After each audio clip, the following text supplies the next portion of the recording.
Mas uma pergunta interessante que me fizeram. Na época que me fizeram, eu não sabia a resposta muito bem, mas agora eu já sei alguma coisa, tá? Eu tenho uma versão dos espíritos que me seguem. Aí tem que procurar outros médiuns para ver outras versões de outros espíritos, ok? Porque a gente não pode travar só em um espírito só, não. Tem que cruzar as informações para que elas sejam fidedignas e não porque o espírito é inteligente, tá? Não vai nessa ondinha do Zezinho da França lá, não, porque não é bem assim que funciona no plano espiritual, tá? Às vezes aquele mais simples tem muito mais sabedoria do que aqueles que é mais... fala com a linguagem mais nobre, uma linguagem mais culta.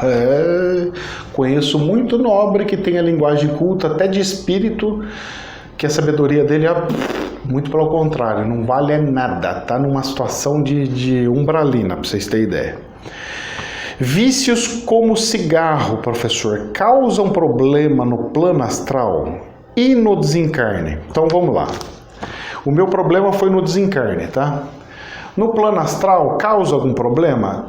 Causa algum problema. Mas principalmente no desencarne. Eu vou explicar por quê. Acontece o seguinte. Eu peguei e achava que era o seguinte. Na minha versão, na minha concepção, era o seguinte. Então vamos lá, cigarro. É vícios, né? Eu ponho cigarro, mas é vícios. No desencarne. E no plano astral.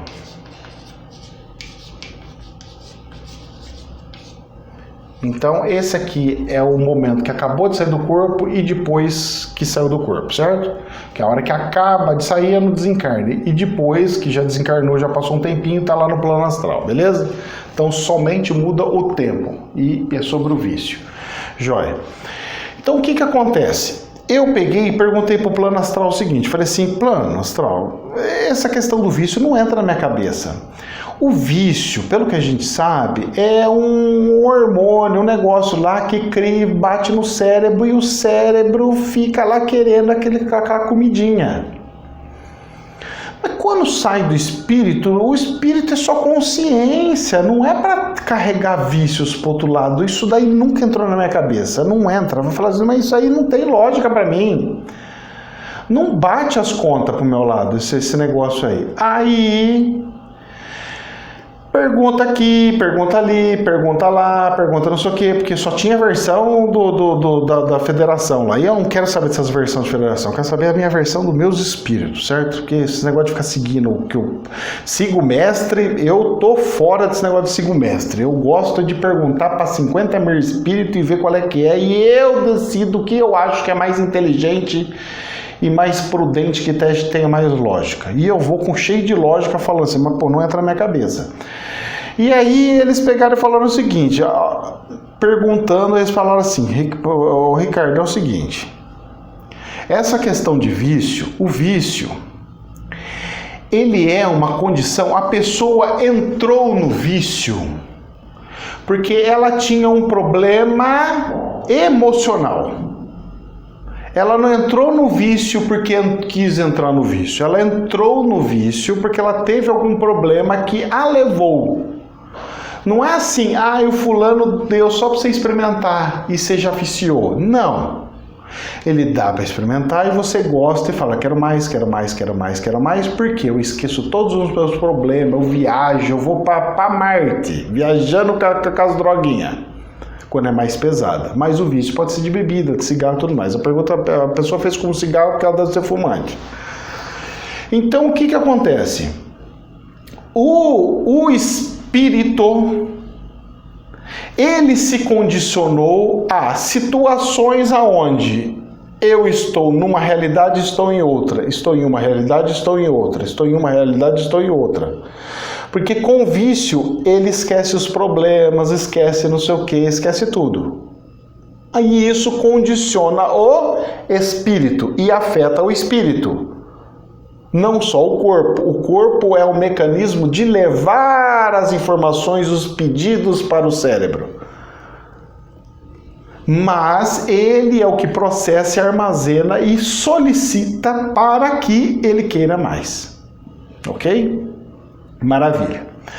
Aí eu peguei e falei assim, mas tudo bem, vamos imaginar que seja isso, espírito. Pô, eu gostei da sua versão. Aí jogando o bichinho na parede, né? O céu não é bonito, não é maravilhoso? Pra que ele vai querer usar droga pra ficar melhor, pra esquecer problema? Ele não vai ter mais problema no céu. Qual que é o problema dele do céu? Aí o espírito pegou e deu risada.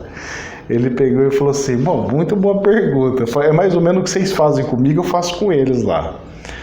Eles pegaram e falaram assim, realmente, no céu não tem mudanças nenhuma. Só que o céu, que as pessoas chamam de plano astral, que eu chamo de plano astral e outros chamam de nosso lar, porque eu acho muita mesquinharia chamar de nosso lar, é meu lar, então é nosso lar. Não, é o céu, é o lar de todas as almas e todos os espíritos bons. Esse negócio de nosso, eu não gosto muito disso aí não, tá? Mesmo porque não é meu, o céu não é meu, é de Deus, então tem nada de nosso. Mas vamos lá, deram esse nome aí e a última vez que eu falei, nossa, o povo ficou tão nervoso comigo. Que é isso? Foi o Chico que falou, que não sei o que, você não pode falar que o Chico falou alguma coisa errada. Eu posso falar porque ele foi um ser humano, tal como quantos outros, errou muito e etc, etc, etc, meu filho. Ele não fez nem muitas coisas que poderia ter feito na vida dele. Uma delas seria propriamente casar, é que a função dele foi específica, a missão dele foi muito específica. Ponto, mas não para o tornar num Deus, semi-Deus, para criar um bezerro de ouro e tudo mais. É um homem de referência para estudo e exemplo, mais nada, ok? Então, o que acontece? É porque pega as coisas dele e fala, não transformando a palavra de Deus, porque o que ele fala foi Deus que falou. É isso que é o problema, é nisso que eu estou falando, não da pessoa em si, mas transformar as pessoas em deuses. É esse que é o pau onde eu saio arrebentando a boca do balão. Aí, o que acontece? Esse espírito chega do outro lado e eles me explicaram o seguinte, é um espelho da Terra. É o espelho, Ricardo. Então tem casa, tem não sei o quê. Então ele vai chegar lá e vai vislumbrar, mesmo em espírito, ele vai vislumbrar um cenário igual ao da onde ele vivia, igual ao da Terra. Então ele ainda não sabe que os problemas que ele tem, os problemas que ele tinha era de trabalhar para pagar uma conta, era uma briga que teve com a mãe, outra não sei do que, lá. Quando ele morre, aí vem a explicação, eu falei, puta, é verdade. Quando ele morre, ele entra numa situação muito paralela, muito parecida, espelhada. Então ele continua querendo esquecer algumas coisas que ele fez. Tipo assim, vamos lá, um exemplo. Nossa, eu morri, eu precisava tanto ter pedido perdão para minha mãe. Teve uma vez que eu fiz um negócio com ela, eu precisava tanto ter pedido perdão para a mãe. E aquele negócio fica na cabeça. E aí o que acontece? Esses espíritos pegam e usam virtualmente, ou seja, espiritualmente, remedinhos espirituais que vão substituir o cigarro, a droga, não sei do que, Então eles fazem um tratamento espiritual. Então seria mais ou menos o seguinte, eu vou fazer uma hipnose nele do outro lado, mais ou menos, tá? Tô dando um exemplo. Eu vou fazer uma hipnose com o outro lado e o gatilho vai ser essa semente, esse comprimidinho de placebo. Então eu vou falar assim, toda vez que você tomar esse remedinho, vai passar a vontade de você fumar. E aí o espírito do outro lado pega aquele remedinho, a hora que ele tá com nervoso, ele pega aquele comprimidinho, toma e passa. É como se ele tivesse acabado de fumar.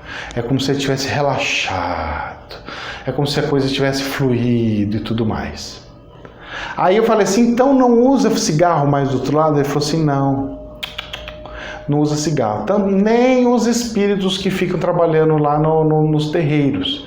Eu falei, mas eles fumam, eles sentam lá no terreiro, ficam fumando, tal. Não, mas ele fuma incorporado para fazer uma cena, um teatro, para fortalecer e utilizar a fumaça como se fosse defumação para você. E não que ele tenha o vício e que fique usando isso daí no outro lado. Então, resumindo, é o seguinte. Os vícios atrapalham do outro lado? Atrapalha. Por quê? Porque você vai ter que fazer um tratamento espiritual. Atrapalha no desencarne? Sim, porque na hora que você desencarna, que alguém chega e fala que você, olha, você acabou de morrer, te dá um nervoso tão grande, e as pessoas que têm vícios, sempre quando elas ficam ansiosas a mais, ou nervosas a mais, ela precisa, ai, preciso de cigarro. Ai, eu tô morrendo. Ai, eu morri. Ai, meu Deus, meu filho é novo, ele tem só 10 anos. Ai, como é que minha mulher vai fazer? Ai, porque é assim que acontece. O espírito fica desesperado, porque ele vai pegar e falar assim, a matéria é difícil, como é que ele vai fazer? A matéria dói, como é que ele vai fazer? Eu passei aqui pro outro lado, esqueci de falar tchau, eu precisava ter falado pelo menos o último tchau pro meu filho, eu não dei o beijo no meu filho, ai, meu Deus do céu. Sabe o que acontece com os vivos quando o morto morre? Quando o cara morre? Quando o morto morre não, né? O morto já é morto. Mas quando tem o desencarne, a pessoa que fica, ela fala assim, nossa, eu devia ter falado para ele, agora não tenho mais chance de falar. O espírito acontece a mesma coisa. Então, quando acaba de acontecer o desencarne, eles vêm, os espíritos vêm, tocam em pontos energéticos da pessoa e faz com que ela, como se estivesse desmaiando, ela fala assim, anestesia espiritual, pum. A hora que ela vai acordar, ela já está lá no hospital do nosso lar, ou plano astral, que é um nome mais assertivo de se usar, e ali começa o tratamento dela. Espero ter passado um prisma de N prismas possíveis. Você viu a sua ondinha que passou? Que coisa mais abençoada? E essa daí surgiu aqui na minha frente. Ela fez fum! Só que nem um foguete. Essa aí eu vi. Essa aí foi assim uma energia, um ponto energético maravilhoso. Jamais é verdade absoluta. É um prisma, gente. Tem um monte de versão. Certo? Eu não sou o dono da verdade, nunca serei e nem quero passar perto disso. A minha função é ser uma fábrica de pecinhas de quebra-cabeça. Quanto mais pecinhas de quebra-cabeça, mais bonito fica o desenho no final. Certo? Mas dá trabalho montar. Espero que vocês tenham paciência e utilizem as ferramentas para vossa iluminação. Que Deus os abençoe. Namastê.